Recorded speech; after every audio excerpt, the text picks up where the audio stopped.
आहोच अन् माझं झालं भांडण. राधे राधे. आता असं का म्हणते ते पण पुढे समजेलच. पण सकाळची रुटीन जी होती ती अशी काहीशी आणि आज चतुर्थी असल्यामुळे छान दारात रांगोळी काढली होती आणि शेवांची खीर आणि धिंडरे असा मेन्यू होता आणि रात्रीची खिचडी माझ्यासाठी. आता असं का म्हणते ते पण सांगतेच, कारण की माझ्या आत्याच्या मुलाचं आता लवकरच लग्न येणार आहे. तर मी सांगितलं अहो आपल्याला ना शॉपिंग करायला जावं लागेल. तर अहो बोलले की हो जाऊ. पण मी सांगितलं त्याच दुकानावर आपण जायचं आणि त्यांचं कसं असतं, मी सांगेन त्याच दुकानात जायचं. आमचं असं काहीसं झालं आणि त्यांचं म्हणणं कसं असतं माहिती आहे का, की चांगले आणि बऱ्यापैकी महागडे कपडे घातले तरच व्यक्ती जो आहे तो छान दिसतो. त्यांचं असं म्हणणं आहे. पण माझं तसं काही म्हणणं नाही आहे. मला असं वाटतं ब्रँड वगैरे ह्या कुठल्याच गोष्टी काही मॅटर करत नाही. आता कसं असतं ना, एखाद्या श्रीमंत माणसाला फुटपाथवरले जरी कपडे घातले ना, तरी त्याला लोकं काय म्हणतात त्यांनी ब्रँडेडच कपडे घातलेले. पण सर्वसामान्य आपल्यासारखे जे असतात ना, कितीही महाग कपडे घातलेले आणि लोकांना असं वाटतं लोकलच कपडे घातले.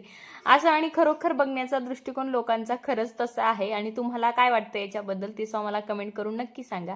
आणि त्यांचं कसं म्हणणं असतं, नुसता ब्रँडेड नाही, त्यांचं म्हणणं व्यवस्थित पैसे वगैरे दिले की कपडे हे छान टिकतात. टिकून टिकून टिकणार किती? कपडा आहे तो एक दिवशी कलर जाणार.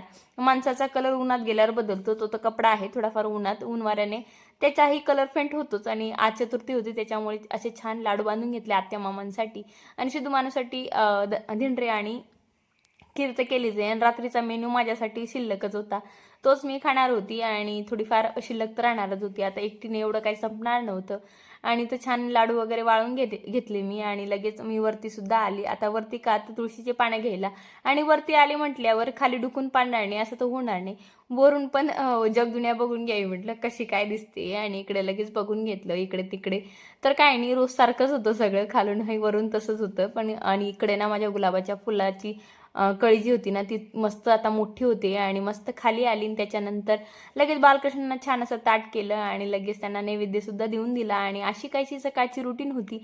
आणि हो तुम्हाला माझे मिनी ब्लॉग कसे वाटतात ते सुद्धा कमेंट करून नक्की सांगत जा आणि तुमचे काही सजेशन असतील ते सुद्धा मला कमेंट करून नक्की सांगत जा.